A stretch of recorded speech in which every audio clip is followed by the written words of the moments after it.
March 5th, 2014. Through the miracle of sound and audio recording, you're about to encounter the understandings of a culture so vast, so infused with spider bites, gamma radiation, kryptonite.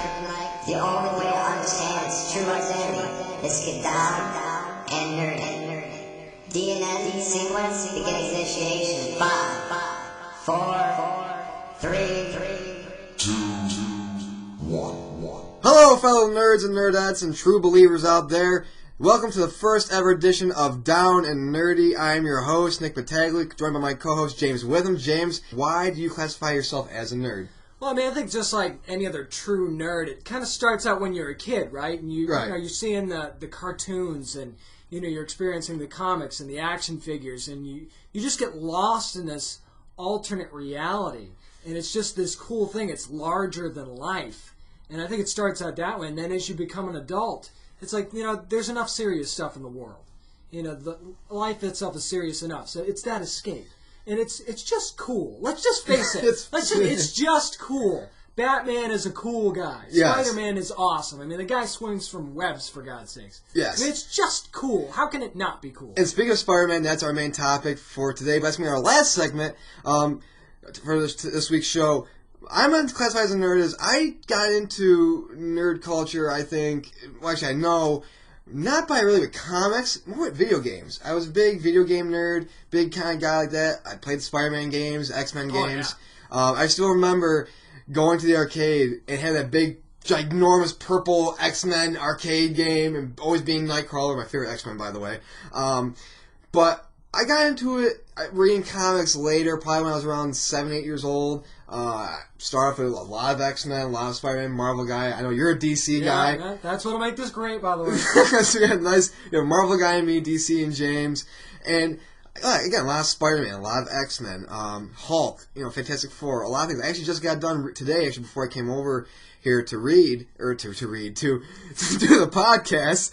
I actually read Spectacular Spider-Man issue 156, where he's searching for Robbie Robertson, and he ends up, it's pretty much like Spider-Man meets Hills Have Eyes, and he meets this guy named Banjo, who's like a mutant, like kind of like, picture Hulk, actually picture Abomination, and from the Incredible Hulk, ugly motherfucker, but he's strong, big dude, nuclear reaction, and then he's got like his brother, just telekinetic powers, kind of can pretty much paralyze people just by shooting waves into their minds. Really cool book, and I came across, it's kind of like, I'm talking about what makes me a nerd with this video game stuff. I came across this ad, it's from 1989, and the comic, and it's 1989, and I had this, and it has the old ads in there. One of the ads is for this is like Sears catalog. You can now order the NES and games for $99.99. Wow! And I even posted on my Twitter. My Twitter, by the way, is at Nick Battaglia 25. James, your Twitter? At James Ace Witham. And I put it on my Twitter, and I'm just like, this is a great deal. Look at the great deal I found in 1989. But again, I love comics, especially now with movies. I love the big, we'll get to some trailers in the next segment for some of the comic movies coming out. But like I said, the comic movies, again, I'm a big Spider-Man nerd. I love comics. I love reading them. And that's what got me into the comics and just, being able to talk with people. Oh, yeah, definitely. And actually, it's funny because comics are actually becoming, and graphic novels too, are actually becoming accepted reading materials in schools now. And that is, people are starting to realize that, hey, this just isn't some, crazy, stupid, silly thing. This is serious stuff, and this is serious reading too, but it's also fun. And I think that's really nerd culture's come a long way. Well, I think you look at nerd culture in general, I mean, you just mentioned it, you look at a book like The Watchmen and about, kind of like social structure in America, I mean, if you're a social studies teacher, or even world history kind of thing, or even a participate, actually, when I was a senior in high school, the last government class you had to take was called Participation in Government. We called it PIG. And, you had to go to, like, meetings and town hall meetings, and Watchmen actually kind of dealt with that kind of thing. It's like a sense of like, where do we stand in government, and we're like this. Even with Civil War, Marvel Civil War, the two factions, Captain America versus Tony Stark, with Tony Stark representing, mutant registration, superheroes have to register, whereas Captain America was like, no, we shouldn't have to, we should be able to be able to hide our identities. We shouldn't have to be this way. That's what I would like to see. Once something like Civil War gets brought into schools, it shows that, it makes learning fun. You're bringing in something Absolutely. fun. You want them to be engaged. That's the thing. And I think that we all had certain things that we read when we were in high school, college, or whatever. You got into it. It was a cool thing. But then there were some things, let's just face facts here, you're like, Math. do I really have to read The Great Gatsby? I don't want to read The Great Gatsby. What is so great about this book? And no, I'm not putting it down. I'm sure it's, there are people who think it's a great piece of American literature, but, something like Julius Caesar was like, yes! This is great stuff. Let's get into Julius Caesar and there's people are fighting and let's do this kind of thing. Yes, and they're like, I was a big Shakespeare. I like Shakespeare. I mean, I was a big Shakespeare. I remember all my students, my classmates in high school. They'd be like, "Oh God, we gotta read Shakespeare." I'm like, but we get to read it. I'm like, why? I'm like, it's the easiest. Granted, books a lot at the time were being adapted where like one side of the page was the Shakespearean language, and the other side was written in regular English. But it's like, it's really easy to comprehend. Like, it's really narrative. It's very front to back, point A to point C, in terms of story structure. And, like I said, I was reading Spider-Man today, and I was like, there were some points where I'm like, okay, it's kind of, not as interesting, but it was different. I think it was because it was the type of arc where I'm like, this is actually intriguing because being a nerd, I'm a film grad. I have my degree in film, so I'm a big film buff. I'm like, wow, this is like Hills Have Eyes, the comic book version, but with Spider-Man. And I'm just like, but comics, as you pointed out earlier, James, like it helps us relate, and growing up, often teased. From my opinion, I have one arm, people would tease me, whatever. So it's kind of easy to come home, relate, open up a comic, and be like, I can relate and see the troubles. That's what I like about Marvel in a sense. That's what makes me a big Marvel person, is because Stan Lee and even Steve Ditko and everybody else that who wrote and was part of the Marvel universe and writing the Marvel bullpen of the great decades of 30, 40 years ago. They made superheroes, their heroes, not just as heroes, meaning they gave them problems. Like there were points where you gave more and cared more about the person, the Peter Parkers, the Reed Richards, than the actual heroes they portrayed, because they're giving you real life situations that people like you and I face. Definitely, yeah, definitely. And I mean, I think that there's a lot of that too. Like I was teased a lot growing up. You got the glasses, you got the acne. Yep. It's hard enough as it is, right? And then you do good in school, which I never understood why that was a bad thing. You're growing up and you get picked on because you get good grades. Never really understood that. But and then you come home and you turn on the cartoon or you open up the comic and gives you like that escape, like these larger than life people, and it's like something that you kind of want to aspire to, even though it's not really realistic, right? Probably not going to fly, at least not in our lifetime, right? There's probably not going to be a whole lot going on, but give me enough money, I can be Batman. I mean, yeah, I had growing up, I had my first superhero, other than Power Rangers, my first superhero costume I wore was Batman. It was Batman Returns Batman. Yeah. It had the plate, had the cape, had the mask, and everything. And I always wore it when I was little, and growing up, I never got to wear a Spider-Man costume, which I would have loved to do. But man, one year I went as Spawn. I went as Spawn one year. You went deep on that. I went deep. Yeah. But not like Spawn, like with the mask and everything like that. Like it was homemade. Like I remember I was a little kid. I went down to the kitchen. And I'm like, okay, because Spawn's a burn victim. Right. So I literally, when I was a kid, took some tinfoil, crumbled up tinfoil, painted it like, burn, like red and stuff like that, and put it on my face, and I'm like, I'm Spawn, or I'm Two-Face, Yes. That's the way it would be. And it's just the imagination of like, yeah, we're not superheroes, we don't have powers, but God, but like, as a 6-year-old, 8-year-old, with crayons and tinfoil, you can be wherever you want. I'm going to be honest, my mom was costume, always homemade, did great costumes. I had, and I know that this is kind of a moment, but a Robin. Oh, classic awesome. Robin. But it was, dude, you would have thought... Did you ride short shorts? I did. Oh, 80s, man, 80s. 80s. Hey, if you're an 80s child, you understand what I'm saying? You're like 7, 8 years old, growing up in the 80s. Yeah, you know what I'm talking about. But, I mean, it was true to life, like almost like the Burt Ward kind of Robin costume, and it was epic. And Robin wasn't, he's not the main superhero, but you look back on that and you think everybody wants to be Batman. This was an awesome costume. Of course, I had my Batman costume too. You had the Superman, but I look back and I think about that Robin costume, and it was just so perfect. It was almost like cosplay before cosplay. It was that epic, and I know it's Robin, but still, that's pretty darn cool looking back. But the way you say that, it reminded me. I don't know if you watch Family Guy, but there's an episode where Peter and Lois go to a Kiss concert, and Peter's in his Gene Simmons makeup, and Lois is painted as Peter Criss, and he goes, "Why are you Peter Criss? Nobody wants to be Peter Criss. I mean Peter Criss." I remember that episode. And that's what reminded me. But yeah, it was just like, when you're a kid, it's like, everybody wants to be Batman. Everybody wants to be the big guy. Nobody wants to be the sidekick. For me, it was kind of like, maybe this guy wasn't really much of a sidekick, but he's part of a big rivalry. Going to Mortal Kombat, I was Sub-Zero for Halloween. My mom made me a homemade Sub-Zero. Yeah. And I mean, this is a guy. I love Sub-Zero, because I like the idea of the freeze. I remember every time I would, back when people back in the days when you had VHS tapes, they actually had like previews in front of stuff, and or even not just that, but like if you bought like the Mortal Kombat VHS tape, it'd be like buy gear, like calling this number or going here, and whenever Sub-Zero would turn his head, I remember the scene in the first Mortal Kombat movie where Sub-Zero gets knocked down by Liu Kang, and he turns his head ever so slowly. I would jump on the floor and just do that pose. I love Sub-Zero so much, and this is a guy who is the sole reason why there's an ESRB. His fatality where he rips the guy's spine out is the reason why there's an ESRB. Oh, yeah. And that was the biggest thing when Mortal Kombat came out. So, you look at, like I said, comics, video games, that's why I'm a nerd, that's why you're a nerd.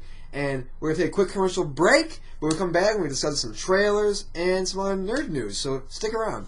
Phase 1 of DNA initiation sequence complete. Phase 2 beginning in 3, 2, 1. And we're back! Welcome back, everybody, to what was once the Untitled Nerd Show. Now it's called Down and Nerdy. I'm your host, Nick Battaglia, alongside James Witham, also known as the Ace of Comics. That's good. I like that. I like having a moniker. You have a moniker already. It's first show. I like that. And this is our nerd news segment where we're going to break down some trailers. Not every week, because, it depends on the trailers that come out, but being that it is superheroes and whatnot, trailers do come out every week for them. We're going to discuss some other nerd news as well. But first off, we're going to discuss the trailers and get to what's trending in the trailers. And we were going to do Guardians of the Galaxy first, but hell, why not just jump into the most recent one, Batman Arkham Knight.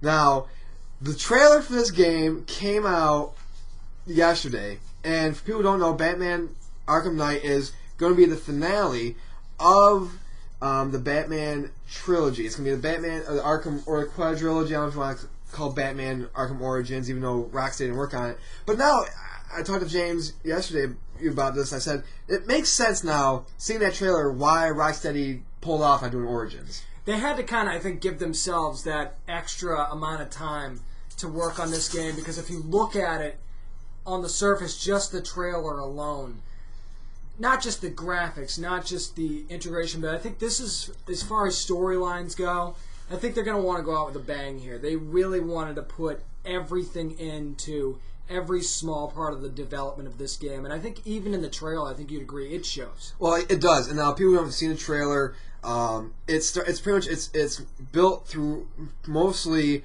in voiceover. You have the Last Will and Testament read by Thomas Wayne, Bruce Wayne's father, and it's supposed, and from what we've read, it takes place 1 year after Arkham City.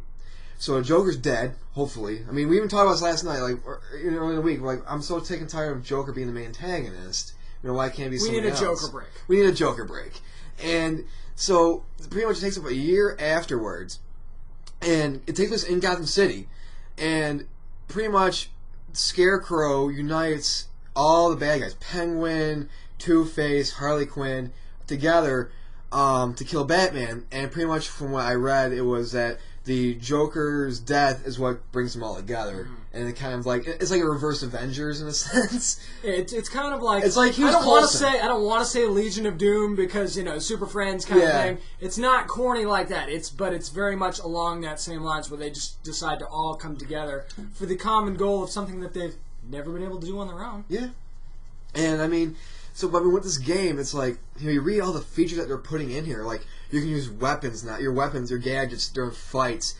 You can throw people through windows. They've done a lot. Like, this is definitely going to be for next gen. It's not going to be for PS3 or 360, which, as you and I both said, there's a reason why we're going to have to get the next gen consoles within shortly. Unfortunately, yeah. And it's supposedly there hasn't been a release date out, but a lot of people are saying it's going to be out in October to coincide with all the other releases for the Batman Origins games and Batman Arkham games. But overall, I mean, when you saw that trailer, what was the first thing that came to your mind? Like other than excitement, what was like something like, oh my god, this is something like they're doing? Like, I think the cool thing about it was, and I think the thing that they did right off the bat was reading from the will from Thomas Wayne. And you're just watching these scenes unfold where you're seeing Bruce sitting there. He's in the Batsuit, but he doesn't have the cowl on. And then you see, Penguin handing out the weapons to Two-Face. And you see all this other stuff going on around you with the police getting shot at. Harley Quinn beating up a couple of cops while they're reading this eulogy. And it really it kind of gives you goosebumps because it's not an origin story, but it's almost like Armageddon. After all this time, a reminder of how this all really got started in the first place. Exactly. Like I said, it starts off pretty much because of Joker's death. It's what sparks, from what I've read, it's what it sparks from his death and then wanting to get revenge for his death. And like I said, I bring back the Avengers. It's like the scene in the Avengers movie when Coulson gets killed. And it's like causes them to unite. Yeah. That's what it is for this one. Mm-hmm. And the best part of this one is you get to drive the fucking Batmobile! Yeah, that's the one. That's the winner. You get to drive the Batmobile! Like, and not only that, you can do you can summon it by pressing a button. Like, you can summon it. You can do jumps. Like, you can jump from it and inside and out of it. The Batmobile is just like it shoots missiles. It's great. Rocksteady has always wanted. They're really good with the Batman games, create open world games, and. People don't know that James's dog is going after. Thanks a lot. Appreciate that. His dog's going after a plastic bottle. But no, it was like Rocksteady is like open world. They want open world. Let's have cars. Let's have you drive cars. Why not? Yeah. And then you're going all out. So I played all the Arkham games. I wasn't really thrilled with Arkham Origins. I have not played. I'll admit it. I haven't played Arkham Origins yet. It's not. I mean, it was okay. It was very buggy. I mean, mostly it had technical issues. Story wise, I'm not. It's been what 5 months ago. I'm gonna say it. Joker. There's a twist with the Joker at the end. So Joker's pretty much the main antagonist the entire time. It's just it was okay, but it was a different take. It was nice, but at the end it was just like, meh. Are we gonna say that pretty much Origins? And again, I haven't played it yet, but didn't it seem like it was more about introducing Deathstroke than anything else? It was more because people wanted Deathstroke in a game. In a series, anything, because he's a very popular character. It's kind of like, I don't want to put him on the same level as Venom, but he's that kind of guy off to the side that you don't really think about, but he's a supremely popular character. Yeah. For whatever reason, not just because he's badass, but because he's a very popular character, and they're like, how do we work him in to this series somehow? And I think that was how they decided to do it, and they decided to make Origins about that. Yeah, I mean, Origins people haven't played it it doesn't really deal with like Penguin as much or any of the main baddies. And there was DLC coming out, Cold Heart with Mr. Freeze, but it dealt more with like Black Mask putting a hit on Batman, and hiring like all these different assassins like Deadshot and Deathstroke and everything like that. So I mean, it was more of like a minor, build up of how he became Batman in a sense. But I think when I saw this trailer though, I was just like, oh my god! Like, why can't it be October already? Whenever this game's gonna come out, I'm like, I want like just take my money. And the thing is too is just, this is the end. This is the Rocksteady said this is the finale. This is going to be the finale. Am I the only one that's skeptical about that just a little bit? Well, I mean, because didn't we kind of hear this song and dance before when they weren't going to do Origins, and everybody's saying, "Oh, then Arkham City is probably going to be the last game for Rocksteady, and then all of a sudden now we've got Arkham Knight. So is this a thing? Obviously, it's going to be a commercial success. I think that that's a foregone conclusion. Is this a thing where if it's, let's say it's right up there with one of the top-selling games of all time, is it tempting enough to go back and say, let's do one more? Well, I think that you bring up a great point of like, I think we're going to go back one more. I think that if you really pay attention to the finite details in Arkham City, you know that this wasn't going to be Rocksteady's last pull, because if you listen to the credits, Harley Quinn is singing a lullaby, right? And odds are she's pregnant, so something's got to happen with that. And they want to introduce this new character, so maybe this is, granted the baby be 1 year old, but maybe the baby is like Titan Formula-esque baby type of a thing. It could be. And maybe spin-off then? Spin-off maybe. DLC. I guess maybe more of a DLC kind of thing. It did have a DLC with Arkham City with Harley Quinn. But I think that serves more as a possibility of like, hey, maybe they had the baby, maybe they cloned the Joker. I hope to God that the Joker's not in it, because it'd be nice to have a break. But there's always that thing of like that finite detail of maybe that Easter egg, like maybe if you saw Arkham Asylum, there's a part where Frank Bowles is dead, and you have to fly to find traces his alcohol scent, and you look on the side, and there's plans for Arkham City. Yeah. And so it's kind of like that Easter. So like you pay attention to the finite details. I didn't think it was Rocksteady's last run. I thought there was gonna be another one. But to this magnitude, though, oh my God, I didn't think it would be this blow. This is going. You want to talk about blowing balls to the wall and going all out for what's going to be the last Arkham game? Yeah, it's going to be amazing. I think that Arkham games go. I think Warner Bros. Montreal, I think will take it over after Rocksteady, because like I said, Rocksteady wants to end this. So I think you'll see more multiple games. But as far as big games go, I think this will be the last one for them. Well, here's the thing: would you play a Nightwing game? I would. I'd play a Batman Beyond game. As far as Nightwing goes, he was the DLC in Arkham City, and he kind of has his own storyline. I would play a Nightwing game. I think it would be on a much less grandiose level than the Arkham City games, though. And I think one of the questions you have to ask is, if this is going to be the final Batman run, do they switch gears and now do we focus on Superman? Well, I think after Superman 64, which was a colossal piece of shit, I think that, it's whatever happens. We could see that. We did see it with Injustice Gods Among Us, but that was a fighting game kind of thing. That was a little different. There was a story. Well, I understand what you're saying as far as like a key Superman movie. Why not a Green Lantern? I want to see. I would be more interested in Superman. I think. Yeah, you can do. It'd be great to have like Superman, maybe like an origin story, but just like like a Superman Metropolis City kind of thing. See how he does that.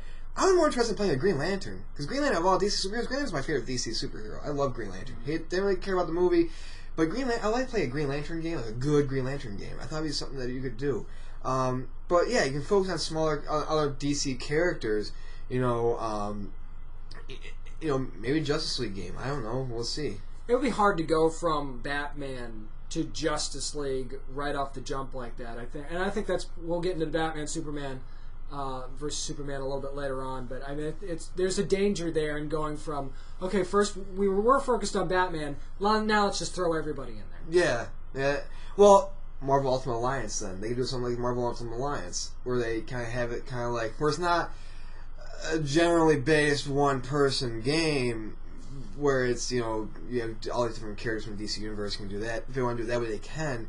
But, as far as, like, properties that, like, Rocksteady said we want to do another, game, yeah, Superman would be the ultimate thing. Like, why not? Let's do a Superman game. I would play a Superman game. I can't remember the last time there was a good Superman game. Just good, not great. Good. I can't remember. I honestly, God, can't. And I think that's what they were trying to do with Man of Steel. Let's make a great Superman movie. And, there's varying arguments to whether or not they were successful with that. But, let's put it this way, it was better than we probably would have gotten otherwise. And it was finally at least a good nod to Superman, and at least it's something to build off of. Yeah. And speaking of building off, the next trailer I'm talking about is Guardians of the Galaxy trailer, because you want to talk about building off. I mean, this is me building up to and building off of Captain America: Winter Soldier. Guardians of the Galaxy, the last movie for Phase 2 before the Avengers: Age of Ultron. When you saw the trailer, like, what was your take of it? I mean, when I saw it, I'm like, I didn't know much about Guardians of the Galaxy. I mean, I watched a couple of videos about them and see what they were all about.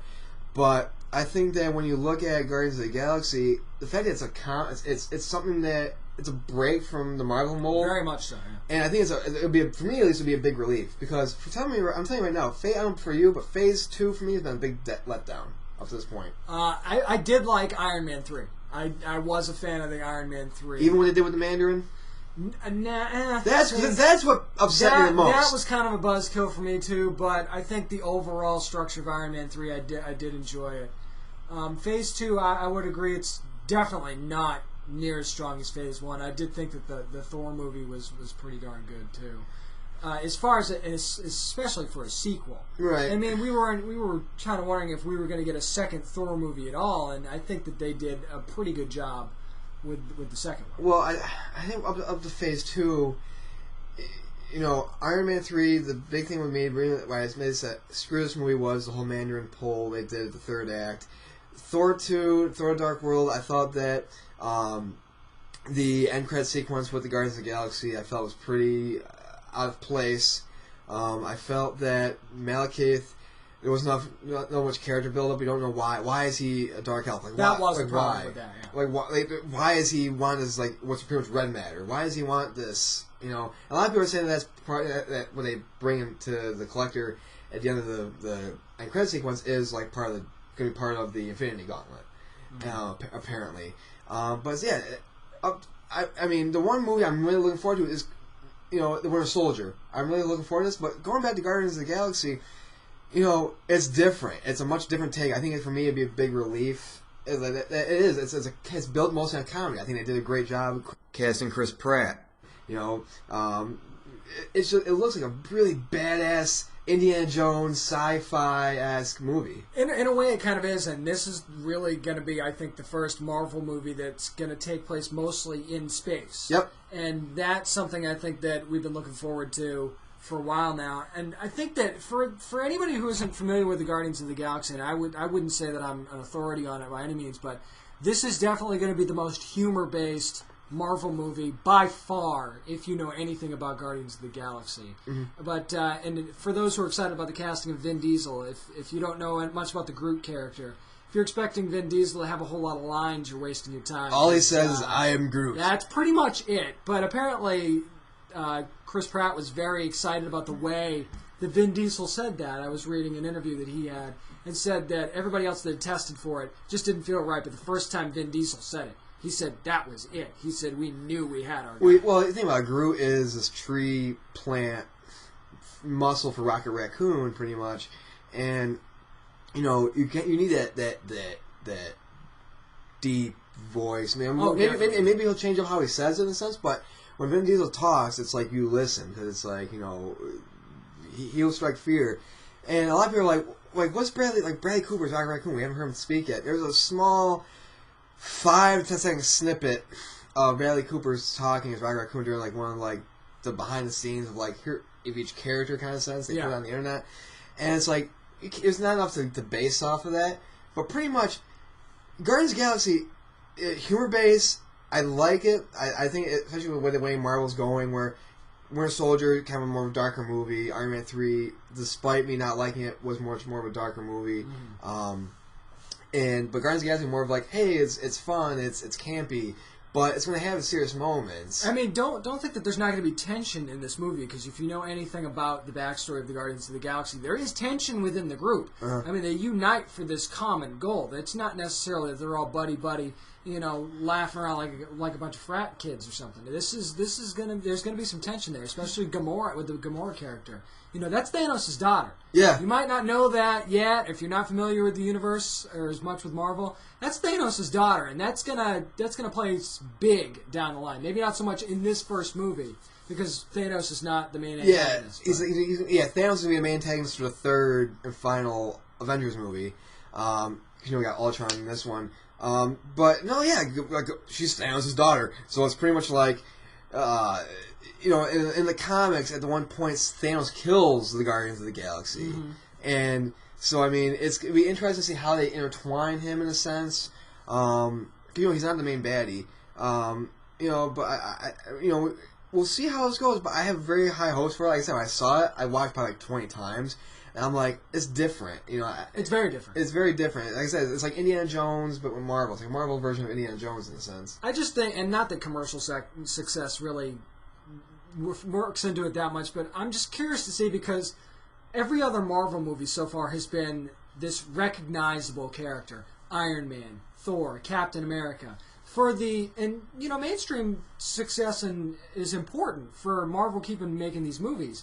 So it's going to be very interesting to see how, not necessarily the nerd community, because we'll come out in droves for this kind of stuff, but how's the average moviegoer going to see this movie, and is this one of those things that they're going to want to go to, not having that main recognizable character? I think so, because it's different. As long as it has a Marvel logo, people will still go see it. I think that people not knowing much about Guardians of the Galaxy, I think it will a lot less people to kind of complain about it. Like, oh, I didn't do this wrong. When I saw Iron Man 3... There's going to be that no matter what. Let's just face facts. But, I mean, a lot of people who are fellow nerds I've talked to don't really know much about Guardians of the Galaxy. So it's kind of like, they'll read up on it, but you won't get that if they did something totally differently or off cue. It won't be like, oh, they did it off cue, like with a Mandarin. Like, people are pissed. Like, I was one of the people about Mandarin. But here, like, oh, it would be less noticeable. But I think that it's also really the thing about it, it's the first team-up movie since the Avengers. Oh, definitely. So, I mean, you're getting these people from different backgrounds and everything like that. And, again, I think that when you look at Guardians of the Galaxy, I think that there's potential there. I think it's, they want to get more galactic in space. Think about it this way, too. The next phase, final phase 3, it's going to have Doctor Strange, you're going to have Ant-Man, possibly Black Panther. Yeah, I'm not so sure that they're actually going to end up getting that in there. Maybe not as a standalone movie. I think we'll see the character at some point.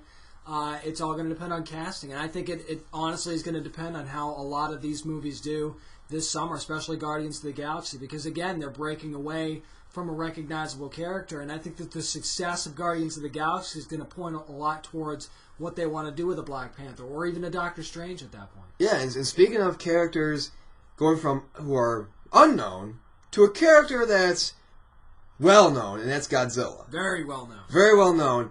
The news trailer for Godzilla came out about a couple weeks ago, or about a week ago. Something like that. And, oh my god! First off, I have, and yes, I'm not ashamed of saying this because it is, I think, a pretty cool poster. I have the Matthew Broderick Godzilla poster hanging in my apartment, in my hallway, of the foot going down, as the size does matter. I do have that. Was the movie great? No, but it's a kick-ass poster.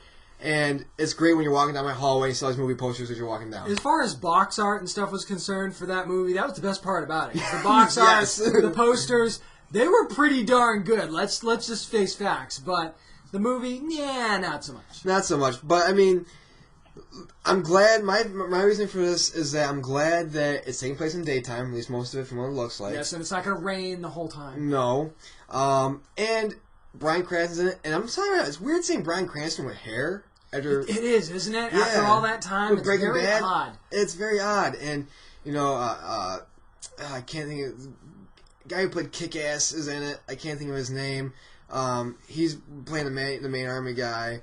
But when I looked at this trailer and you see Godzilla at the end, like, what was your main thing? I mean, to me, it looks like, wow, they're actually doing Godzilla right in the sense that they're going ode to the old Godzilla movies where he was a big dude. Like, he's not, just hype, but girth. Like, he's a girthy monster. I think that they did that right for sure. And I think that, obviously, the monster makes all the difference in this Godzilla movie. And I think there was even a leaked trailer. It was sometime around Comic-Con. Yes. Where they had leaked footage of the monster, and you kind of see him. If you've seen this leaked footage on YouTube, it's probably taken down by now. But if you've seen it, it actually shows him, he's bobbing by the window, and then all of a sudden there's a scene where you're head on with him, and he gives you that big roar, just kind of like in the trailer that's out now.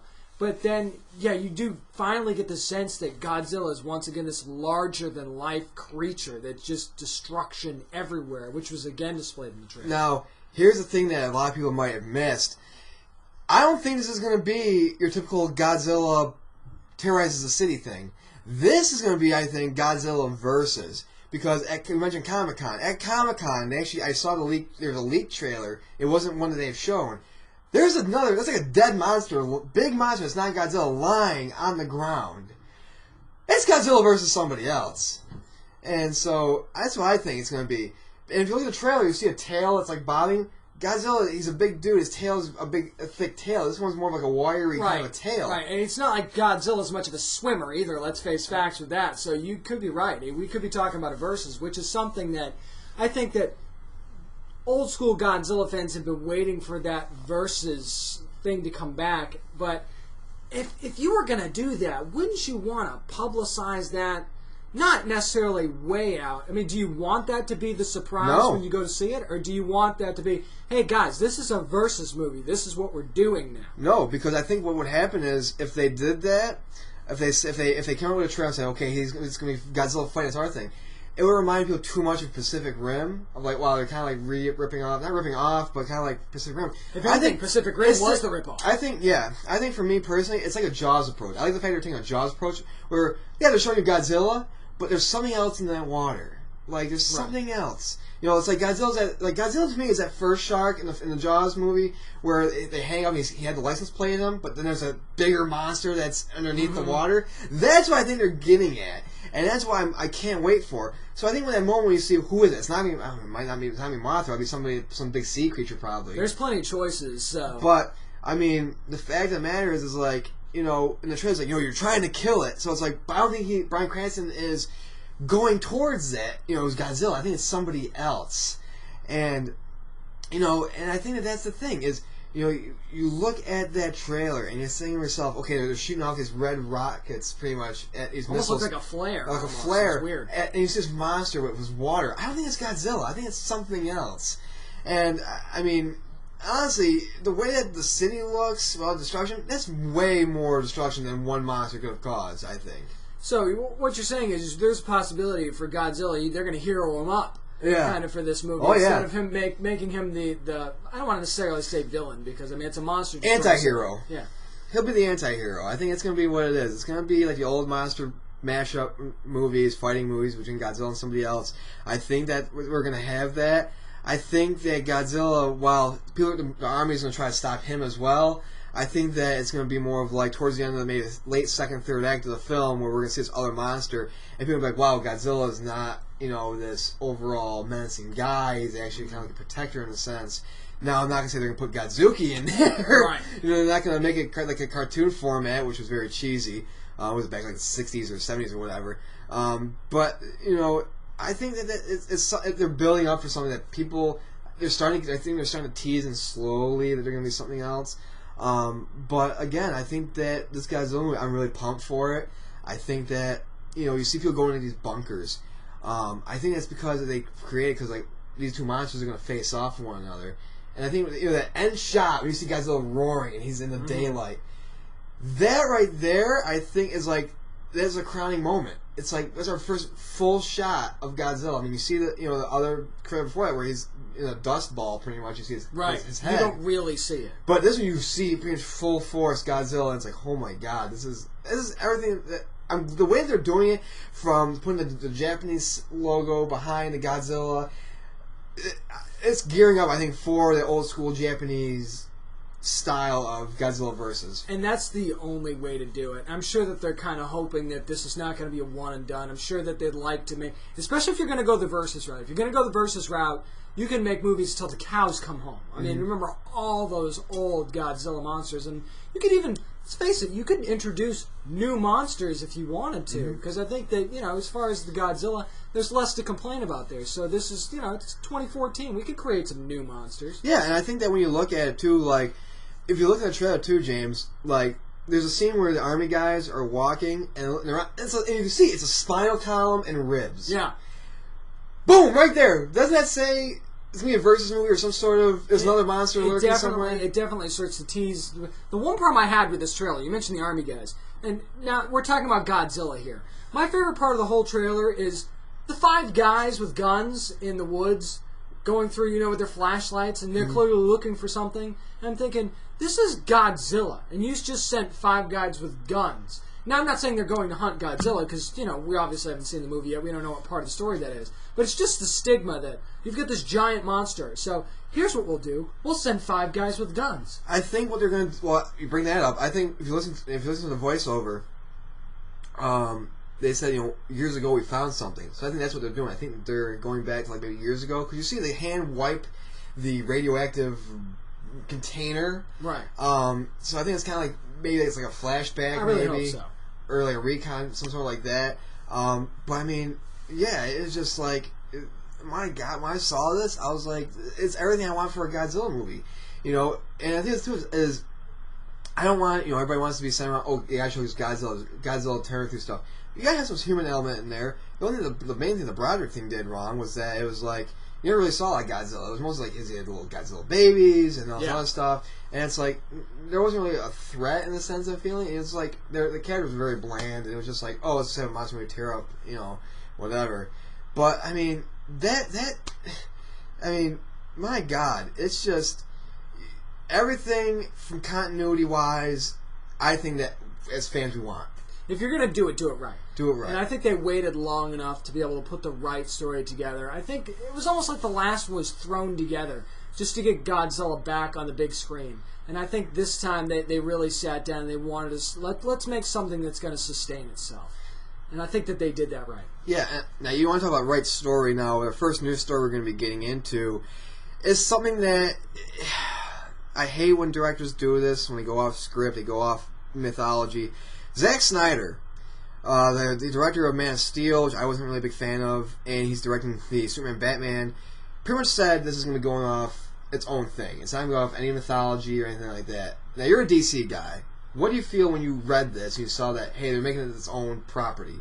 I have mixed feelings because I think that you have to stick to the mythology at least somewhat. I'm not saying you have to go right in line with the comics, because I think there's a place for giving us a new story. I mean, if you look online, there's a lot of chatter from, and I don't say fanboys in a bad sense, but there's a lot of chatter from fans that say, especially with the DC animated movies, and even some of the Marvel animated movies that they've come out that have been pretty darn good, but people say, you're giving me exactly what the comic was, or the graphic novel was. Like Superman Unbound is based on the Superman Brainiac story arc in the comics.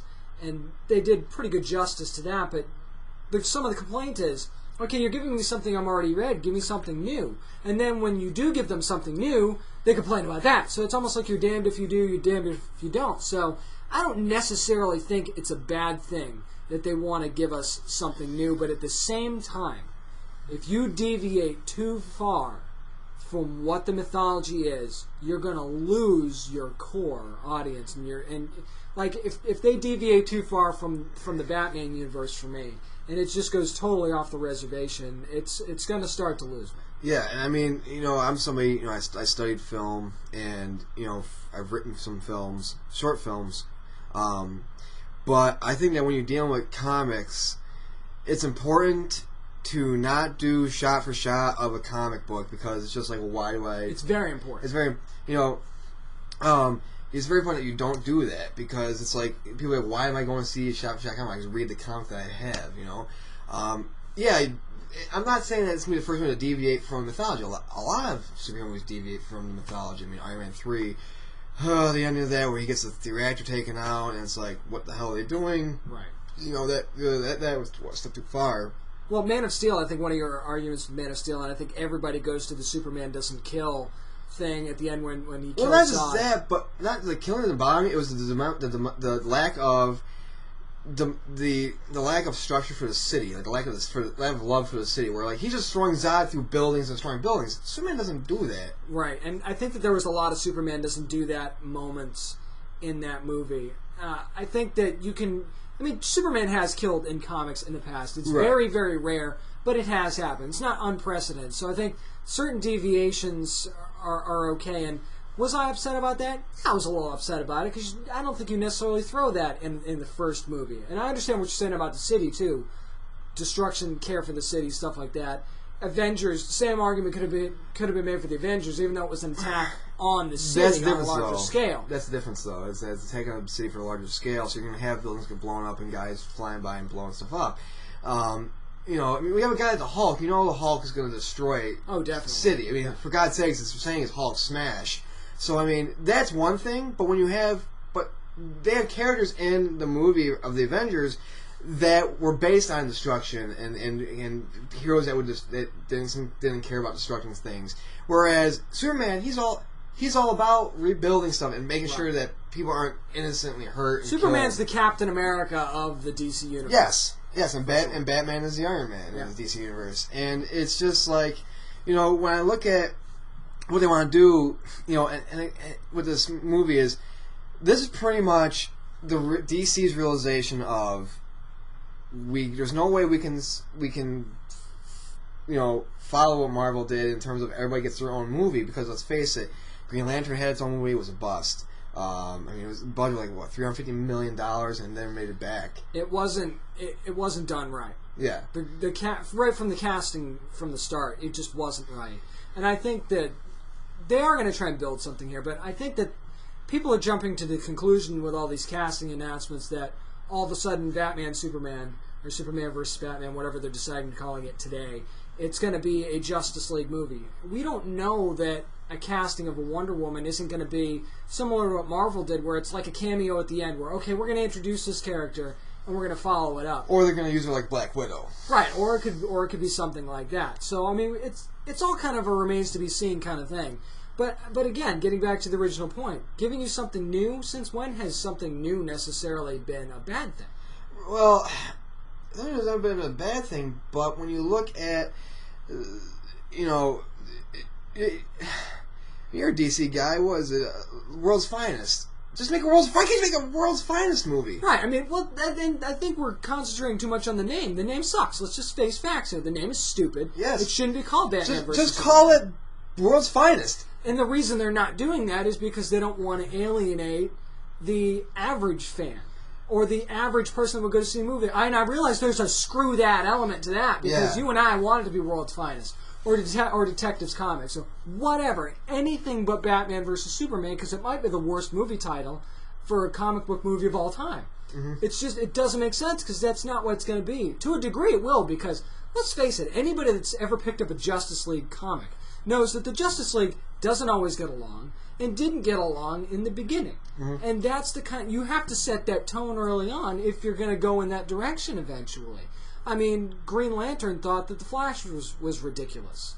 And and then there were certain members of the Justice League that thought, Batman, you don't have any powers, what are you good for, kind of thing. You have to set that tone early on. Mm-hmm. And I think that putting the name like that, they're giving you that idea, but at the same time, you have to realize that it's for those of us who have been fans of this for a long time, it just doesn't make any sense. No, I mean, you look at my biggest worry about this is when you mentioned Wonder Woman. It's not the fact that Wonder Woman's in it, but I think it's the fact that you're putting way too many people in it at one time. I mean, we don't know the length of Gal Gadot, how much she's going to be in the movie. But Zack Snyder doesn't really have the best reputation when it comes to directing women and making women characters. That is true. That's what worries me the most. Is this going to be one of those instances, though, and there's certain times in comics, especially when you're doing a big story arc, where you've got a certain character, like in the Trinity War arc that the New 52 is going now, and of course into the Forever Evil arc. You're having Batman appear in comics that he wouldn't normally appear in, and he's not being written by who would normally write the Batman comic. I mean, Jeff Johns isn't sitting down and putting pen to paper on the Trinity of Sin Pandora comic, mm-hmm. or Phantom Stranger or Justice League Dark necessarily. He's Justice League of America kind of stuff in the main arc storylines. So you're getting people who are putting Batman dialogue in and that are drawing Batman that wouldn't normally do so before. So there's a danger there. But I don't necessarily think that if there is going to be a Wonder Woman standalone movie, that Zack Snyder will necessarily be at the helm of that movie. I don't think they're going to do. That's the thing, though, is that the Wonder Woman movie. I would love to see a Wonder Woman movie, by herself. But I don't know. Do you think there'd be a lot of people that would go see a Wonder Woman movie? I mean, when you look at stuff like I mean, Elektra failed, and I mean, granted, Elektra was a bad movie though, but I mean, you know what I'm saying? Like they had a Wonder Woman TV series that they canceled that. I mean, is it? I mean, it's not saying that female characters can't have a movie. I mean, they sure as hell can. But it's the fact of, do you think people will go see a Wonder Woman movie on its own? Like, I think that Wonder Woman is kind of the exception to the rule, because if you look back, I mean, there is a Black Widow, there is an Elektra, but if you look at the difference... But Wonder Woman is such a bigger character than right, exactly, and that's what I was going to say. It's Wonder Woman is so far and away different from those characters in the Marvel Universe or any other that you might want to try and compare it to, because she is the true top dog female in comic book mythology. I mean, she's the only one that's... You know, you see a poster for any Justice League, and it's typically Batman, Superman, Wonder Woman. Throughout the years, name any other female character that would be part of the main arc or the main team in any kind of comic movie. She's right there next to him. This is like, she's the ultimate badass chick. She is the cover girl of everything that is butt kicking in comics for women. So if anybody can stand alone on her own in a feature, it's Wonder Woman. I mean, I would like to see a Wonder Woman. I would go see it. You know, my thing is just is the fanhood there? Is there enough people that would go out and see a Wonder Woman movie? Because it's, again, I mean, she's a founding member of one of the founding members of Justice League, but it's not on the Superman Batman level. But I think that there's a certain Katniss Everdeen kind of feeling. Yeah. In that, I mean, the Hunger Games was based on, and this is totally different, not trying to compare the two, but I mean, you look at her as the main protagonist in the Hunger Games arc, and she's kind of like the Wonder Woman, except Wonder Woman's not, you know, taking a backseat to Superman or Batman. She's right up there, and she's the one that's kind of leading the charge. And I mean, if Katniss Everdeen can do it, why can't Wonder Woman carry it? That is true. I mean, like I said, I would love to see I would love to see a successful Wonder Woman movie, because I want to see it break the mold. But the thing, like the question that a lot of people are asking is just like say, like, will people go out and see this? I think, you know, if people will go out and see Guardians of the Galaxy, why won't they go see a Wonder Woman movie? That's my thing. Right, and I think that people get caught up to, and I'm not saying that I'm not trying to compare the two DC and Marvel universes as far as movies go, because I don't think that's fair. I think they're kind of separate entities. And now Marvel has made a lot of great movies, and I think you were right when we were talking about Guardians of the Galaxy that a lot of people will see that because that Marvel logo is on it. But and I'm trying not to get too far off topic here, but I'm comparing the two. What's going on TV right now with Agents of S.H.I.E.L.D. and Arrow. Mm-hmm. And I like both. I enjoy both. But to me, Arrow is far and away the better series than Agents of S.H.I.E.L.D. Now, Agents of S.H.I.E.L.D. last night took a big step towards being what it probably should have been all along. Mm-hmm. But it's just Arrow's more well done. They make you care about the characters more. Every time they introduce a new one, it's not weird kind of thing, and it doesn't feel jumbled. Whereas Agents of S.H.I.E.L.D., it's like, why? What are they doing? What are they building towards? You didn't know. Whereas Arrow has a true direction all the time. Yeah, I think, like I said, you know, I would like to see one movie, and it's, like I said, it's just the fact of the matter. I think that the reason why I think DC has a lot of negativity going towards mostly in the movie part, when you talk about Wonder Woman, not just Wonder Woman, but like Wonder Woman, Aquaman, Green Goblin, Jesus. Green Lantern. We'll get into that a little bit later. Jesus, Green Lantern. When you look at that and you say, like, okay, movies aside, it's the fact of the matter of they were trying to do a Justice League movie for so long, and now it's just kind of like they're trying to quickly piece the puzzles together. I think that's the danger, in that you don't want to, just because the Avengers series has been so successful, don't rush into it. Because I think with anything, any series of movies that they try to do, even Godzilla is a perfect example.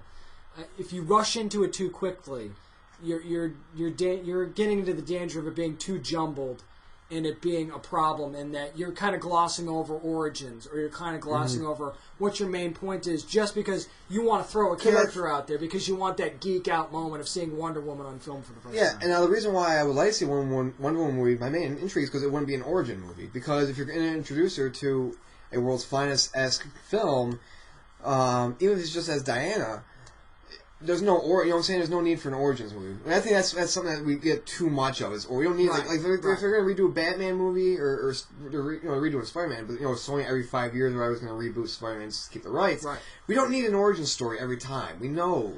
And I think Marvel did that perfectly with Thor. I thought Thor was the perfect example of how you don't need a complete origin story. I mean, you obviously need a little bit of background to introduce the character to people that might not know it, because you always want to further the cause of getting people into the comics and into these movies. But I think you're right. We don't need a complete origin story on Wonder Woman. Introduce her, give a little bit of a background if you're going to do a standalone film, and then just move on and let's get to the good stuff. And I think that as far as a Wonder Woman standalone movie, and one of the final points I think I'll make on this is if any generation was ready for a Wonder Woman standalone movie, this is the generation. Previous decades, maybe not. I agree wholeheartedly. Now, I want to talk about getting to the good stuff. Now, James, are you a cereal connoisseur? Do you like cereal? I've got like 5 boxes of cereal on top of my refrigerator. Favorite type of cereal? You know what? I've always been like a Lucky Charms guy. Okay. Or a Fruity Pebbles kind of guy. I like the Fruity Pebbles. I like Corn Puffs. Now, Lucky Charms, have you ever... I've done this, and it was a terrible, terrible decision. Taken all the cereal out and separate the marshmallows from the cereal? I've never really gone that far. I mean, it's different. Like when I eat the Chex Mix, I love Chex Mix. I will take the pretzels out. Yeah, always take the pretzels out. But taking the marshmallows out, I don't know if I could do that. I did that. I'm stupid. I had a box of Lucky Charms. I separated the marshmallows. I had a bowl of just the marshmallows. I never felt so sick in my entire life. So when you woke up from the coma? When I woke up from the coma, the Chicago Cubs won a World Series, and it was all in a dream, though, too. It was a dream coma. It would have to be a dream. It had to be a dream coma. When I woke up from the coma, it was just, I was wondering where I was, and I had this long beard, and just... Wow, what a trip. Did you have a copy of Gray's Sports Almanac with you? I did. I did, and it burned. I don't know why. It just lit on fire. I hear that can happen. It can happen. But the reason why we're talking about cereal is because DC is going to put issues of the Justice League comics into the General Mills cereal. They've repartnered with General Mills. They're going to be putting issues of the New 52 into the issues of the cereal. It's all this month of March. So it's going to be run from now until April. And, I mean, as a kid, I used to remember those promotions they used to do to put comic books inside of cereals, and I would read them. I would love it. It's a great way. Technically, it's a free way of getting new subscribers in a sense. And putting it in the right cereals. Cookie Crisp, Lucky Charms. Oh, yeah. You're getting that younger generation. I believe Frosted Flakes. Like I said. That's my phone. But just in general, you're getting these right cereals, and you're getting these nice, things. Growing up, I used to have a bowl of cereal. I used to read the back of the cereal, and I got older. I read the back of the cereal box. Then when comics came out, I read the comics. I used to read the funny papers. Nowadays, people they'll read cereal. Read cereal. Jesus, I can't even talk today. They'll eat cereal and they'll read Facebook or they'll read Twitter. Definitely. This is, I think, getting back to that childhood of waking up in my footy pajamas, my onesie, and just having a nice bowl of cereal with my dad and just reading comic book. And I think that you have to do that to introduce the younger generation to the comics. And I think that's kind of one of the ways that I was introduced. And remember, DC also used to have comics with the figures that they would sell. And yes! a little story with the figure that you're buying. Even like characters like Dr. Fate. You would have the Dr. Fate comic, and there could be a bunch of who's Dr. Fate? Well, if you had the figures in the comics, you'd know who he was. And every character had their own comic when you bought the comic, and even they had the Superpowers line of figures at one point, and there was a Superpowers comic arc that would come with the figures. Yeah, and also in some of the comics, I know in some comics they used to have in the middle of each comic, you used to have posters, and you could grip out of the middle, and you could take the poster out of the middle, and you collect a certain amount of comics, and then make one ginormous poster. Oh yeah, that was great. And that's why I'm we're talking about Spider-Man in the next segment. That's what got me into Spider-Man. I was collecting Spider-Man comics, getting this big Spider-Man poster, But I like it. I think it's a great way. comics, especially if you're getting kids to read too. You know, we're talking about how it's in society, and we're getting in society. We were talking about in the first segment, but what made us nerds was, you know, reading the comics and how schools are adapting it. You know, why not? You know, engage your kids to read and just, hey, you know, not only that, but eat nutritious. You know, childhood, you know, going off on a tangent, sorry, but, you know, childhood obesity epidemic, hey, sit down to a bowl of cereal and read. You know, get back into that wholesome environment. I think kids today don't have enough imagination. I think because they're staring at a screen all day, whether it be an iPad, a television, whatever, game.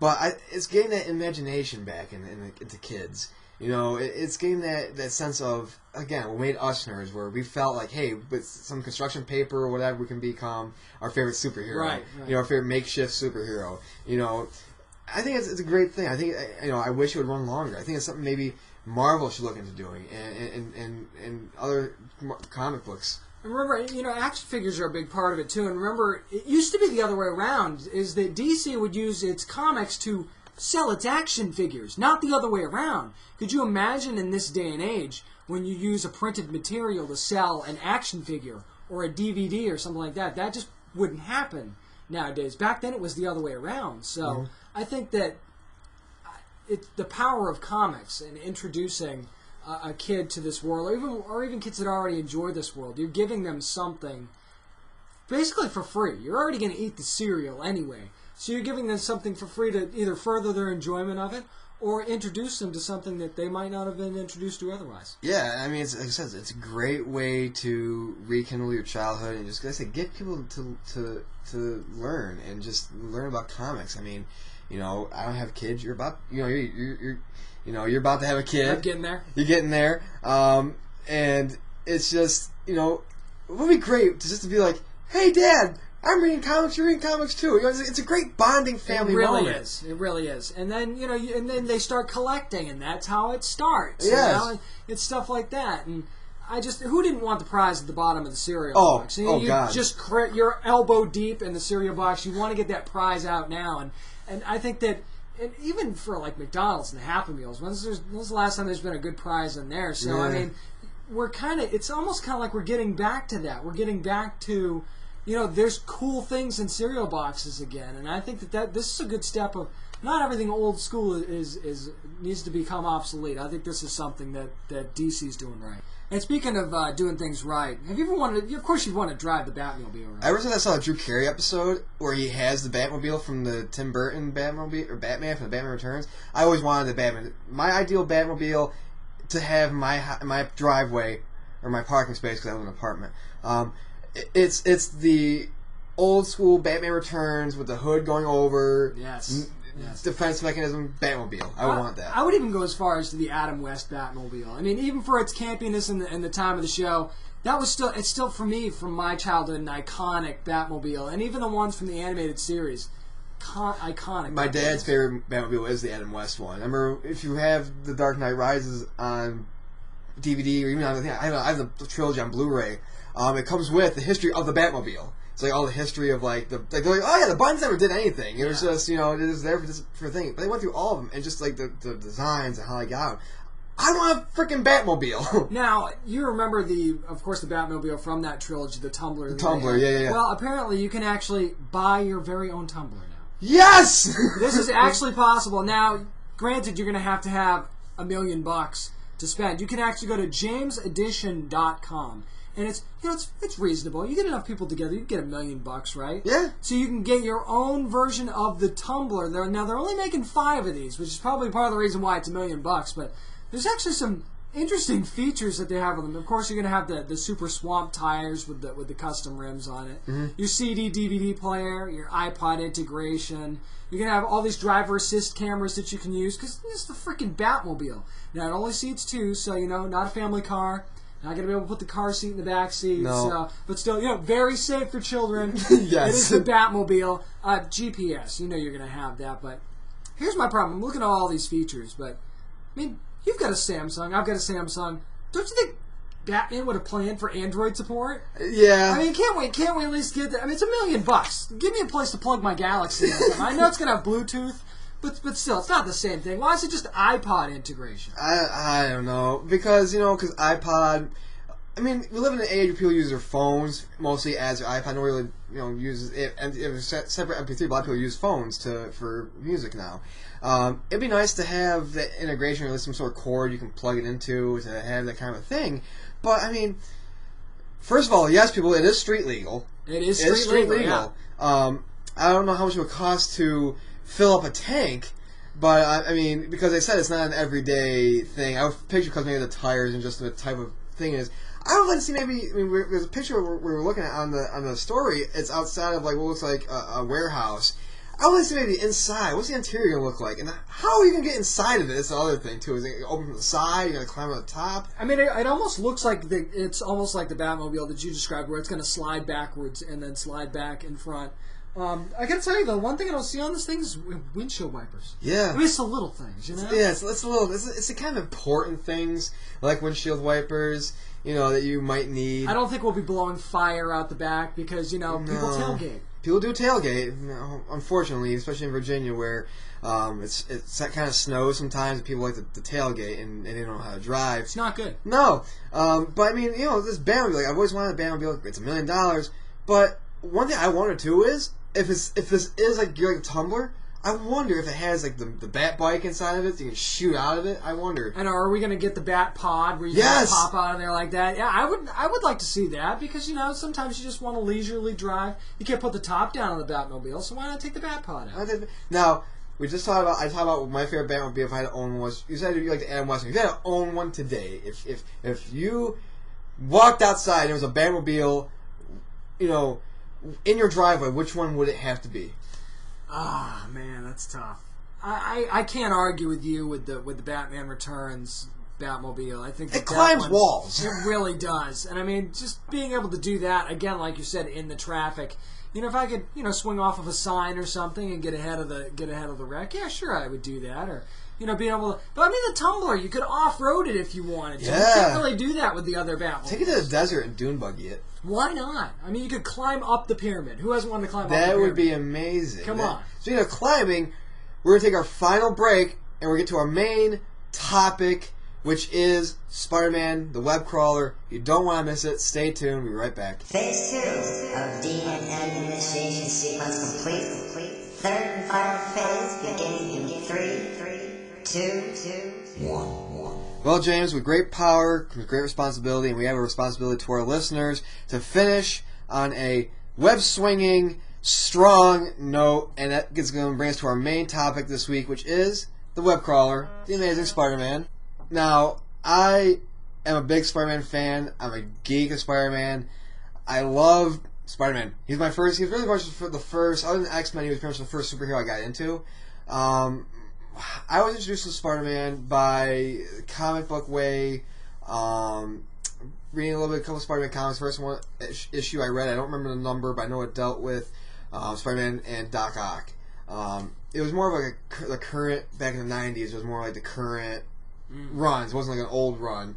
And then, so I got with him and Doc Ock, and just going through the years, just seeing Spider-Man, like, he, again, going back to why we were nerdy, he's the most relatable to me. And it was the fact of I fell in love with Spider-Man because of these reasons, because he's such a great character. I like his arc. I mean, how did you get into Spider-Man, per se? I think the relatability is a good point, and I think that I can certainly relate to that, too, is that he seemed like one of those relatable, the Peter Parker character seemed very relatable to me at the time, but it started for me when I was very young, because there were Spider-Man cartoons on TV, and it was part of that cartoon block that I was used to seeing. And I can't remember exactly which one, if it was the 60s ones that were being rerun or if it was the one that had the run in the 80s. There's one, see, with me, that's what was my big thing. That's how I got deeper in Spider-Man was the 90s Fox cartoon, the cartoon that ran on Fox. I do remember that one, too. That one, the 60s Spider-Man, I remember I was listening to, I don't know if you've seen it, it's on Netflix, it's pretty much a documentary on Stan Lee. It's called Great Power, and he pretty much talks about creating Spider-Man, and he's like, they're kind of cheesy, like the 60s kind of Spider-Man, cartoons are a little bit weird, cheesy a little bit. But, when he was talking about, I was trying to create this look. this new hero. And it's like, well, Bugman, this man, Flyman. Well, you remember that from the first Spider-Man movies with Tobey Maguire. Yeah. He went through that kind of thing. And he went, I believe he went to Steve Ditko and said, hey, I'm trying to think of something menacing, something. And he's like, well, Spider-Man. And it ran with that. And so him and Steve, here comes, years later, him and Steve Ditko, amazing runs. Like I said, I just read Spectacular Spider-Man today before I came over here to record. And again, it was the unique takes on the Spider-Man character. My favorite moment in a Spider-Man, in per se, is just, like I said, ultimately the loss of his uncle. I think that's granted, it's the death of a loved one, so he's like, why is he saying it's his favorite? Well, it's because it's when he matures. It's that sign of turning the page, becoming a mature person. Yeah, he turned the corner with that. Yeah. And, for me, it's like, you look at Spider-Man and what he means a lot. Whether you're just somebody who may never read a comic of Spider-Man, you're just somebody who looked at the movies, either way, you can identify with him. And the fact of the matter is, when you see that, I don't really think there's more of an iconic mask, other than Batman in a sense, than Spider-Man's mask. I think that you're right. The cowl, Batman's cowl and Spider-Man mask have got to be the two most recognizable masks ever, because I know Iron Man's become popular more recently with the movies and stuff, but if you remember back in the days of the comics and early on, Iron Man wasn't this iconic central figure in the Marvel Universe. It's only more recently where, Iron Man, I don't want to say that Iron Man was the Aquaman of his time back then early on in the comics, but he certainly was not anywhere near a central figure in Marvel, and he is kind of now, because back then to me, it was Spider-Man. Spider-Man was the torch carrier of the Marvel Universe back then for me. Well, plus I think the torch carrier, for you, for me, yeah, he was a torch carrier. Why? I think because when you look at all the powers that, when I was young, I was being, X-Men and everything else, but when you look at Spider-Man, he had the most unique powers, I think. He had, the best suit. I think out of all the Marvel characters, I think he has the best villains of all the characters. Green Goblin, Hobgoblin, Venom, Carnage, Doc Ock, Vulture, the list goes on and on and on. And, what was my favorite enemy villain, even to this day, I love Venom, but I love Carnage. Carnage is my all-time favorite Spider-Man villain, because it's just that craziness. It's like just when you think Venom can be even more powerful, boom, Cletus Cassidy comes along. Crazy. He's a guy who embraces the symbiote. He's crazy, and it just turns into this new fangled thing. He's so powerful to the point where Spider-Man had to team up with Venom in order to stop him. Right. It was just amazing. And I think that, for you, who was your favorite Spider-Man villain growing up or even today? It's hard for me to not go classic and say... I get torn sometimes. I go back and forth on this between Green Goblin and Doc Ock. And my reason is, as far as Green Goblin goes, if you think about it, Green Goblin, he was one of those guys where he didn't look for help, necessarily. Yeah. He kind of did things on his own. Let's face it. If you go back to the comics... And maybe I should say spoiler alert before I say this, because maybe this is going to be part of the new movie, but Green Goblin is responsible for the death of Gwen Stacy. It's going to be in the movie. People forget about that, or the people that haven't seen, don't know more about the previous Spider-Man mythology in the comics. Green Goblin kills Gwen Stacy, and he does it alone. Now, granted, again, doesn't work out so great for Green Goblin, but this guy, he took this almost like the Joker in the Batman universe, where he took this singularity, right? And he's like, I'm a badass, and I'm going to do this on my own. Well, Green Goblin, to correct you, didn't really kill Gwen Stacy. He dropped Gwen Stacy, but it was Peter Parker's web that snapped her neck. Right, but like I was saying, he's responsible. Yeah, but when you look at this, like I said, like Green Goblin, it's like, you go to the movies. Not gonna lie, I didn't really like the Green Goblin suit in the first Sam Raimi Spider-Man movie, but and I don't really like the new Green Goblin look at this one either. They're going more for the alternate look, kind of. But I think that when you really look at the movies and how they're adapted, the first Spider-Man movie I think was great. I agree. You want to go as far as they stick to the comics, it was shot for shot. I know we say don't want to go shot for shot comics. They did change up towards the end in certain states where the Green Goblin does die. It was only because it was coming off of 9/11, so that's why you had the scene with the New Yorkers, so you mess with one of us, you mess with all of us. Right. So it was more of an homage to those lost in 9/11. for a time it was being released. But, you know, I think that when you look at Spider-Man in a sense, you look at Green Goblin, I think that this is something that, again, he's the Joker to Spider-Man. I think that when you look at overall what he brings is sheer terror. Now, when it comes to the movies, where are you on the fence? Like, did you see the last Mark Webb Spider-Man? And I mean, I wasn't a big fan of the latest Spider-Man movie come out personally. I mean, I liked it. I thought that they did. I was worried about it at first, but I think that they did. I don't think it was great, but I think it was a good step in the right direction. I think that there were so many people that thought that it was going to be an abomination. There were so many things that you read all the stuff as the movie was coming out, and you were seeing the stills, and you were seeing some of the leaked footage that was going on YouTube and stuff, and people were really freaked out that this was going to be a terrible Spider-Man movie. I think that the villain choice of Lizard, the Lizard, I think that was a poor opening villain choice. I don't think that was the right way to reintroduce Spider-Man in a reboot.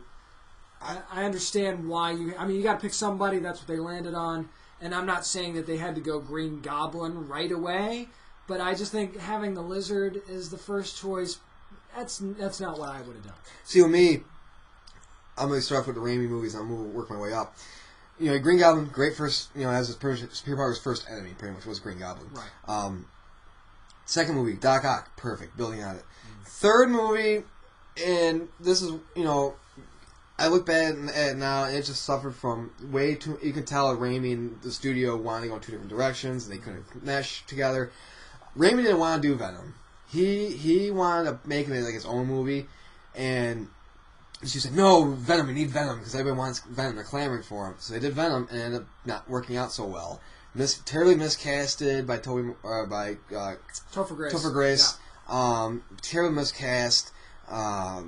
Even now when I look at Tobey Maguire, he was cast alright, but I think as a guy, coming with the writing, he kind of was like maybe a little miscast. I think that they saw in Tobey Maguire the perfect Peter Parker. Yeah. I think that as far as the Peter Parker character goes, you nail that with Tobey Maguire. But as far as Spider-Man, do you buy him as Spider-Man? And when he gets the part of the symbiote attached to him in the third movie, and he kind of becomes a douche. Yeah. That certain part of the movie. I mean, did you really buy that from him? No, and that was the main problem with me because they had, like I said, they had to wait to get Sandman, they had Harry's and New Green Goblin, which was terrible. And then they had the symbiote, Venom, and it's like it was Peter Emo. And when I saw the way I saw Andrew Garfield in the first Spider-Man movie was the way I saw Peter Parker in the third Spider-Man movie, where it's like, oh, I'm just this like loner dude, like whatever kind of thing, not anti-establishment, but just more like whatever kind of guy like that. Where like, Martin Sheen as Uncle Ben is like, I'm sorry, I felt more for the other guy who played Uncle Ben in the previous movie because he was more of a caring individual. That, yeah. And that's the thing too, is like, that's why I think, from you mentioned, Tobey Maguire was the better Peter Parker because he related, because he was that nice guy. He was that relatable guy who helped his aunt and his uncle out. Whereas in this one, he's just a dick. Like, he's not, there's parts where he's like, smart mouthing criminals. It's like, really, dude, you're just a dick. Like, it's. I think it's something that going to the second movie, it's like, okay, they want to do Sinister Six. They have movies planned up till like 2018, I believe. Yeah. And we want to do Sinister Six, and it's like, okay, hopefully it works out. But again, you have way too many villains.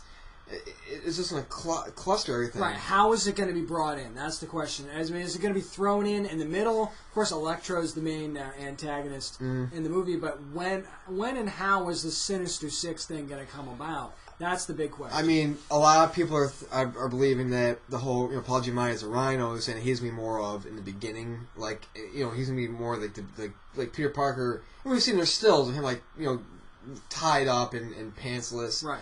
Peter's getting ready to be arrested. So first, I think it's like he battles the Rhino, or at least the Rhino's. At least the main. I'm trying to think how I can word this.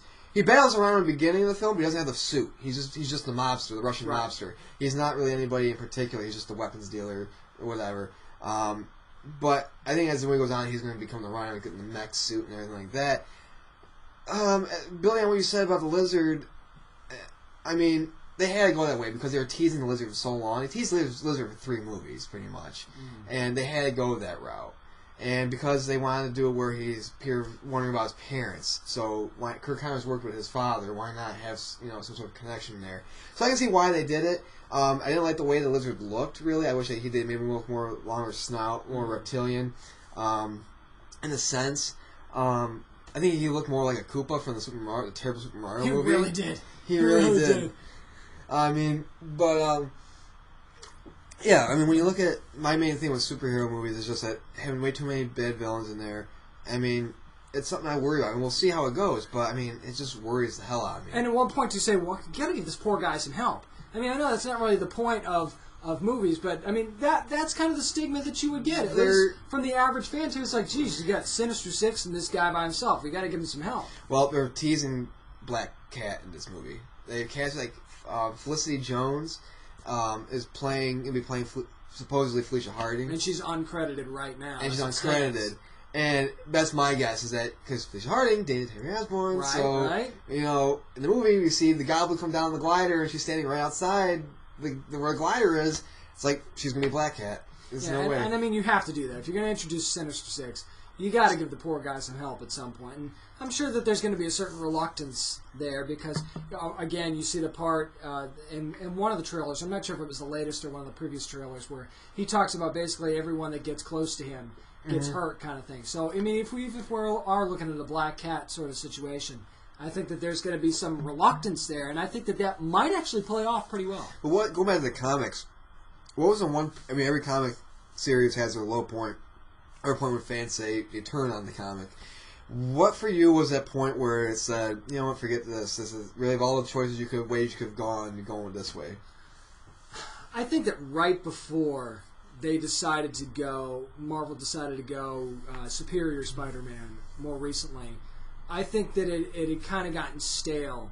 And it almost got to that point where it had run its course. And now, I know that there's a lot of talk about the Superior Spider-Man arc. I personally enjoy it because I can take it for what it is. And the fact that there is no more Peter Parker as it stands right now, of course, we know that's going to change. But I think that it had gotten to that point where it had just run its course. And I don't think you necessarily get rid of it altogether. Maybe they shouldn't have, quote-unquote, killed off Peter Parker and Otto Octavius takes the spider suit. But I think that the reboot was necessary at some point because it had gotten stale in the comics. It had run its course.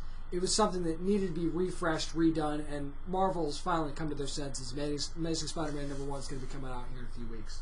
For me, it was, again, I can't remember who the comic was, but it angered me to no end. It was when Peter Parker, Spider-Man, was doing a deal with the devil, and he pretty much gave 2 choices. Either, it was like, first to save Aunt May. It was like, either have Aunt May live, you can have Aunt May live, but in order for her to live, you have to go through life without Mary Jane. Whereas, pretty much, I will erase your memory as if she never existed. Mm-hmm. So pretty much choosing over Aunt May and Mary Jane, giving the ultimate choice. And he chooses Aunt May. And it's like, dude, what the fuck? It really pissed me off. It's like, really, of all the ways you could have gone, you're giving, my aunt, she's this old, granted, she's family.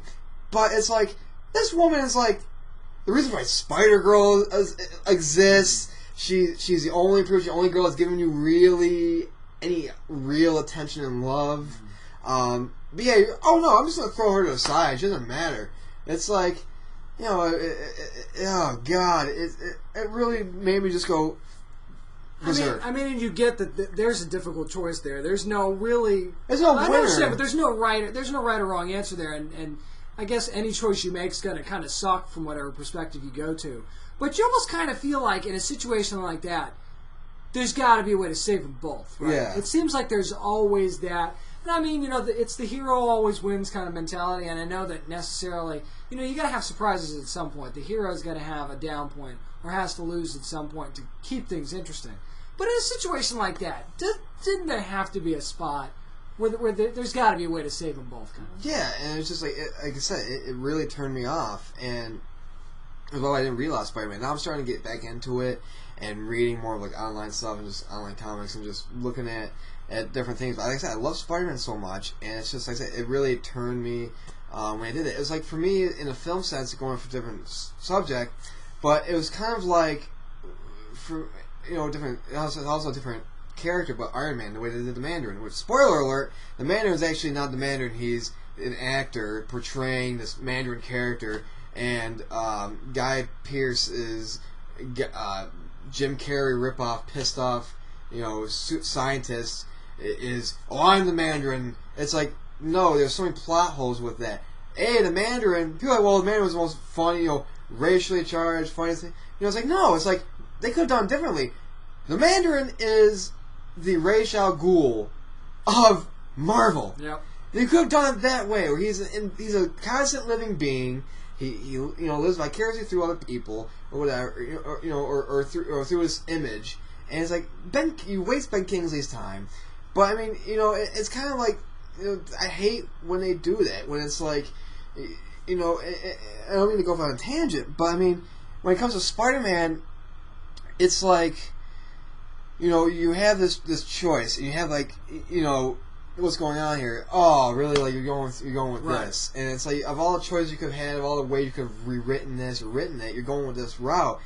But I mean, there was a time where I didn't really read Spider-Man for a while, and it was just like, now I'm picking it back up. But it's just like, one thing I liked about Spider-Man, and like going to the television shows, was, especially in the 90s, is that they gave light on smaller characters. Yeah, they did shows on Doc Ock and Green Goblin and Venom. But they did stuff on Tombstone, who was actually the main baddie in the comic I just read, Spectacular Spider-Man 156.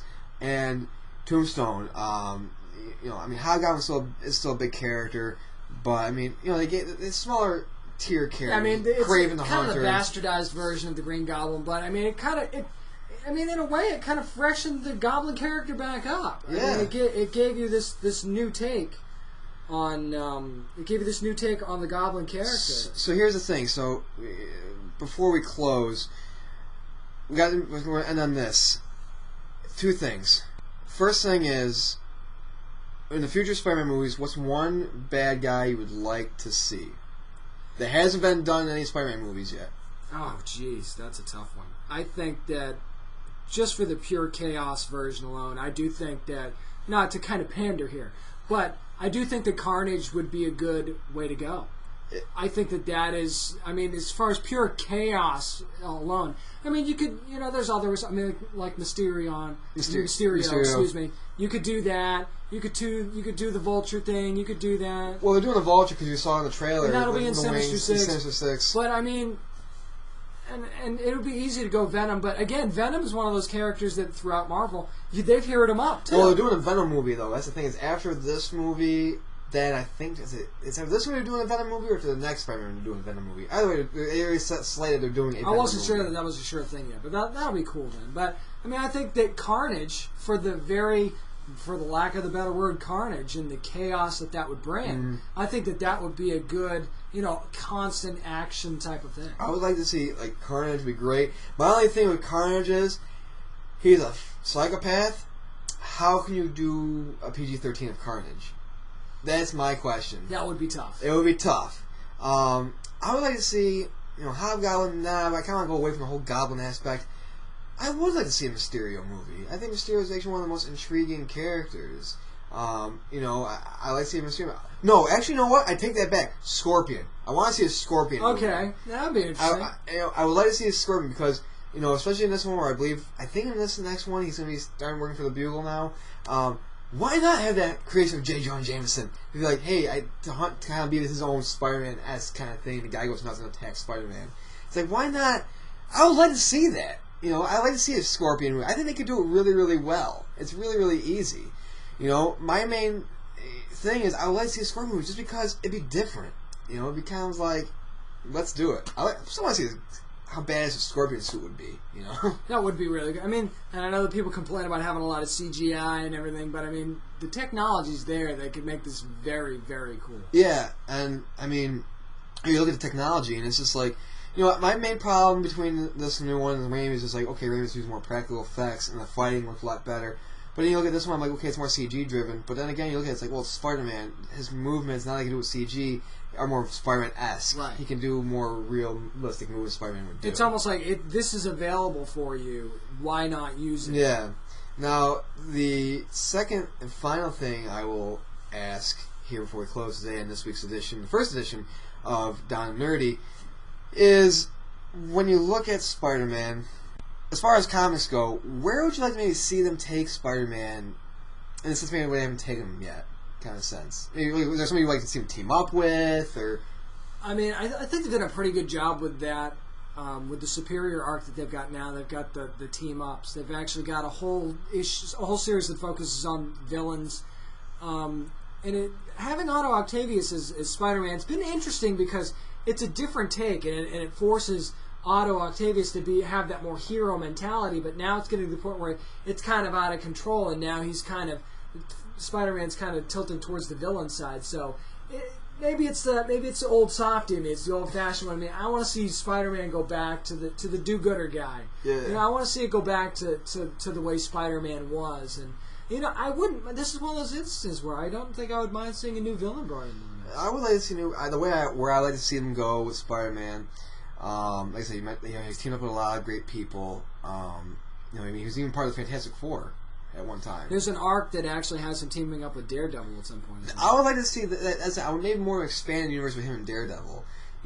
Two guys on the same path in a sense, not as far as they got the powers or whatever, but living from the same place. I'd like to see more of that. Him and Daredevil, or even him and Blade.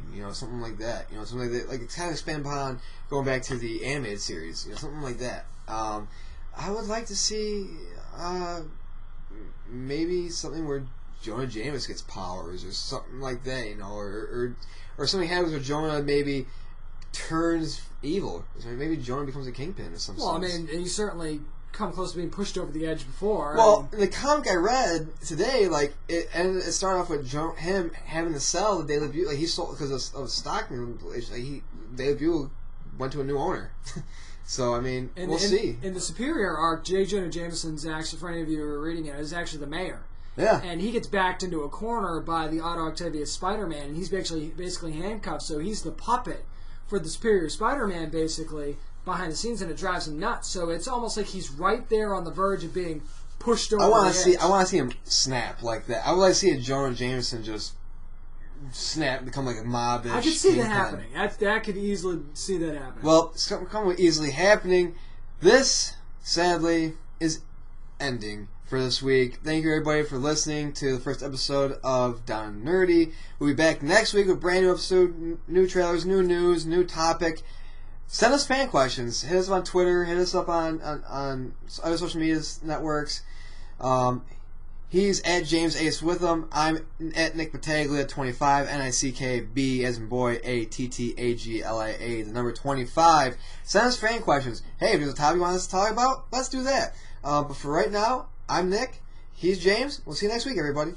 Final phase of the DMN sequence complete. All files downloaded. Disconnecting in 5, 4, 3, 2, 1. Goodbye.